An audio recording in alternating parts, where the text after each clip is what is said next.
हरी भरी वादियों से घिरा हुआ छोटा सा गांव सरस्वतीपुर अपनी सादगी और मेहनती लोगों के लिए जाना जाता था।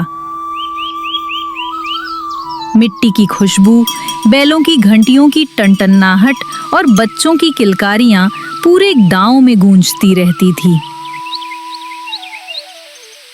इसी गांव में रहते थे दो बचपन के दोस्त, धनिया और मोहन।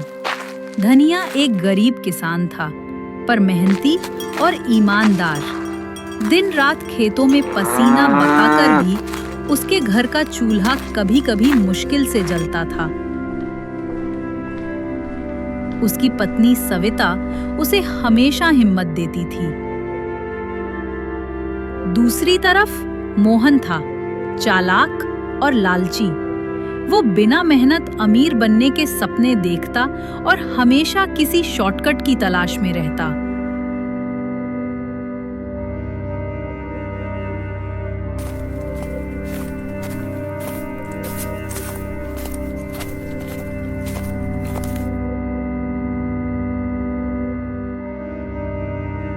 अरे धनिया, तू तो दिन रात खेतों में खटता रहता है।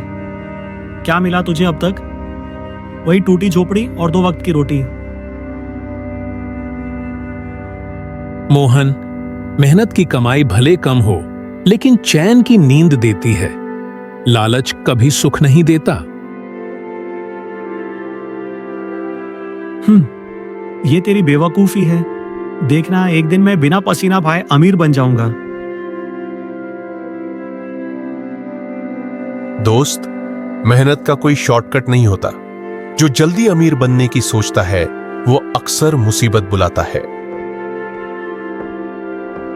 मोहन भाई, ईश्वर पर भरोसा रखो। जो मेहनत करता है उसके जीवन में देर भले हो, अंधेरा कभी नहीं रहता। अरे बहन सविता, तू भी वही राग अलाप रही है। चलो, मैं देखूंगा किस्मत कैसे बदलती है। गांव के लोग अक्सर धनिया और मोहन की दोस्ती की मिसाल देते थे, लेकिन कोई नहीं जानता था कि यही दोस्ती एक दिन विश्वासघात की सबसे बड़ी कहानी बनेगी। धनिया काका, गांव के पंडित जी चौपाल पर बुला रहे हैं। कोई बड़ी बात बताने वाले हैं। ठीक है बेटा, हम आते हैं। चल देखते हैं क्या तमाशा है। धनिया सुबह से शाम तक खेतों में काम करता। उसके पास थोड़ी सी जमीन थी, लेकिन मिट्टी बंजर थी। बारिश सही समय पर ना होने से फसल अक्सर खराब हो जाती। उसके घर में 2 छोटे बच्चे, गुड़िया और किशन थे, जिनकी पढ़ाई का खर्चा भी मुश्किल से चलता।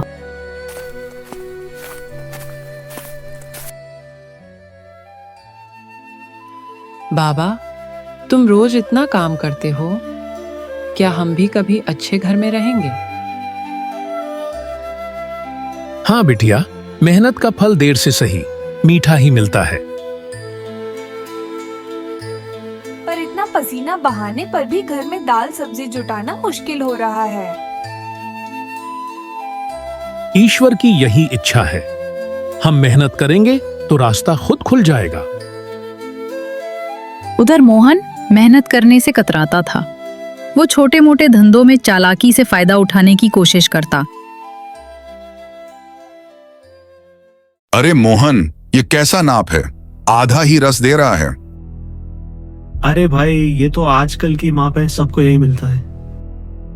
गांव वाले उसकी हरकतें समझते थे, पर किसी को खुलकर कुछ कहने की हिम्मत नहीं होती थी। एक दिन गांव के मुखिया ने सबको चौपाल पर बुलाया।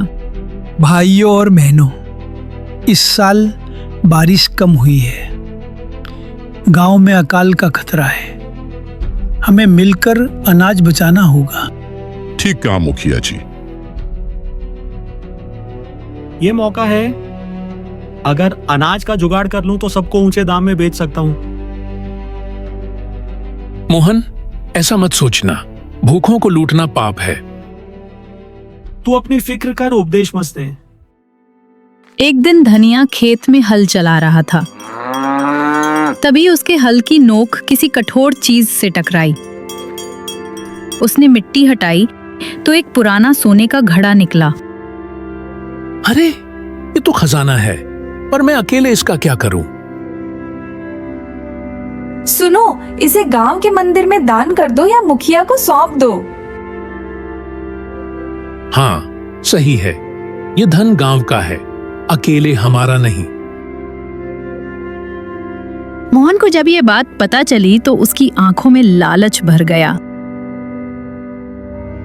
बस यही मौका है अमीर बनने का। अगर ये घड़ा मेरे हाथ लग गया तो मेरी किस्मत बदल जाएगी। धनिया बोला है, थोड़ा मीठा बोलूंगा तो सब कुछ मेरे हाथ में आ जाएगा। मोहन अगले ही दिन धनिया के घर पहुंच गया। उसके चेहरे पर बनावटी मुस्कान थी। अरे धनिया भाई, सुना है भगवान ने तुम्हारे घर खजाना भेजा है। बड़ी किस्मत वाला है तू। हाँ भाई, पर यह किस्मत मेरी अकेले की नहीं, पूरे गांव की है। मैंने तय किया है, इसे मुखिया जी को सौंप दूंगा। क्या तू इतना बड़ा मूर्ख है? इतना सोना मिल गया और तू उसे दान कर देगा? मोहन, ये सही काम है। यह धन गांव का है और शायद भगवान ने हमारी परीक्षा ली है। बोले धनिया, देखता हूं तेरा खजाना कैसे तुझसे छीनता हूं। मोहन ने गांव के कुछ गरीब लोगों को पैसे का लालच दिया और कहा कि अगर वो उसका साथ देंगे तो उन्हें भी हिस्सा मिलेगा। देखो भाइयों, अगर सोने का घड़ा मेरे पास आ गया तो तुम सबको भी अनाज और पैसे मिलेंगे। बस मेरे साथ देना होगा। पर मोहन, धनिया तो ईमानदार आदमी है, वो कभी धोखा नहीं देगा। ईमानदारी से पेट नहीं भरता, अगर मौका मिले तो पकड़ लेना चाहिए। अगले दिन धनिया सचमुच सोने का घड़ा लेकर मुखिया के पास पहुंचा। मुखिया जी, ये घड़ा खेत से मिला है। मैं चाहता हूं कि इसे गांव के काम में लगाया जाए। वाह धनिया, तूने सच में ईमानदारी की मिसाल पेश की है। रुकिए मुखिया जी, मैं गवाह हूं कि ये घड़ा असल में मेरे खेत से निकला है। धनिया ने धोखा दिया है। क्या? झूठ मत बोल मोहन, घड़ा तो मेरी जमीन में मिला। ये क्या मामला है? मोहन ने पैसे देकर जो लोग खरीदे थे वे अब चौपाल में गवाही देने लगे।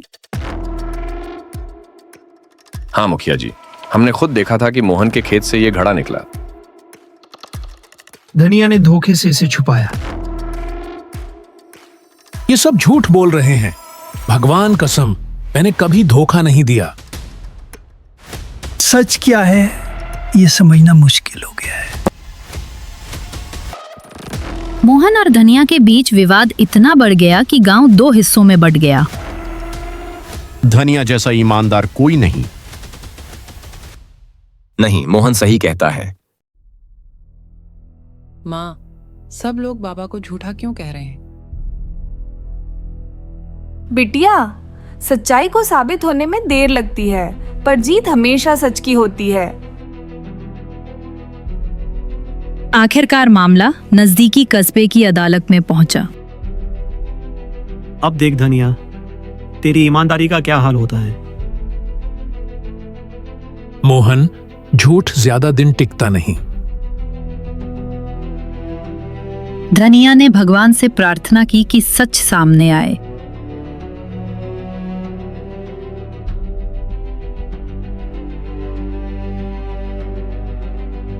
मान्यवर, ये घड़ा मेरे खेत से मिला। धनिया ने इसे चुराया है। हाँ मान्यवर, हमने खुद देखा। क्या तुम अपना पक्ष रखना चाहोगे? मान्यवर, मेरे पास झूठे गवाह नहीं। मैं बस इतना कहूंगा कि सच की रक्षा भगवान खुद करते हैं। तभी अदालत में एक अजीब घटना हुई। अचानक घरे के भीतर से आवाज आई। मैं धनिया के खेत से निकला हूँ, ये सच्चा है, मोहन झूठा है। अरे, ये कैसा चमत्कार है? मोहन, तेरा झूठ पकड़ा गया। तूने लोभ में आकर निर्दोष को फंसाने की कोशिश की। न्यायाधीश ने मोहन को गांव से बाहर निकालने का आदेश दिया। मोहन, तेरा लालच तुझे तबाह कर देगा। आज से तू गांव का हिस्सा नहीं रहेगा। नहीं मान्यवर, मुझे माफ कर दीजिए। तूने धनिया जैसे नेक आदमी को बदनाम करने की कोशिश की, अब तेरा यहाँ कोई काम नहीं। सोने का घड़ा मंदिर और स्कूल बनाने में लगाया गया। बच्चों को शिक्षा मिली और गांव में सुख शांति लौट आई। बाबा, अब हम भी पढ़ाई करेंगे ना? हाँ बेटिया, यही तो असली खजाना है।